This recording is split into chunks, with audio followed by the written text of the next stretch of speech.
చెప్పండి ప్రాబ్లం ఏంటి? ఇప్పుడు అమ్మాయి హాస్టల్లో నుంచి పొద్దున ఫోన్ వచ్చింది, కింద పడినది. కింద పడినంట. తర్వాత ఇక్కడ వచ్చి చూసేవరకు పరిస్థితి వేరే ఉన్నది, ఘోరంగా ఉన్నది. నువ్వు ఎప్పుడు వచ్చినావు? మేము మధ్యాహ్నం వచ్చినాం. ఇప్పుడు నేను జరిగింది ఏంటో మాకు తెలిసింది చెప్పాలా? చెప్పండి. మాకు తెలిసింది అక్కడ కింద పడ్డారు, ఇంజరీస్ అయినాయి, హాస్పిటల్ ఇన్స్పెక్షన్. అప్పుడు మనకు ఇన్ఫర్మేషన్ వస్తే అందరం వచ్చినాం. ఓకే, ఆ తర్వాత మన బ్రదర్ బ్రదర్ అంటే ఓన్ బ్రదర్ కాదు, పెద్దమ్మ కొడుకు. నేను చెప్పింది మొదలు ఓన్ బ్రదర్ వేరే, ఈ బ్రదర్ వేరే. అర్థమైందా? నేను చెప్పింది విన్న తర్వాత నీ క్వశ్చన్ ఏదుంటే నేను ఆన్సర్ చెప్తా. అయిందా? ఎగ్జామినేషన్ చేసిండ్రు డాక్టర్లు, వాళ్ళ ప్రయత్నం వాళ్ళు చేసిండ్రు.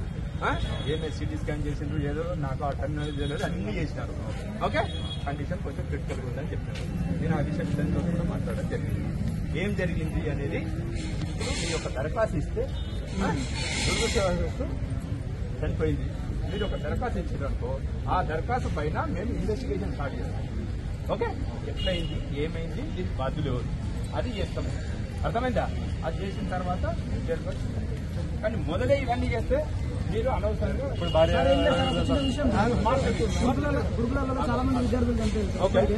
గతంలో కూడా చనిపోయారు. గతంలో అధికారులు వచ్చి హామీ ఇచ్చారు, కుటుంబానికి న్యాయం చేస్తాం, లేకపోతే కుటుంబంలో ఇప్పటి వరకు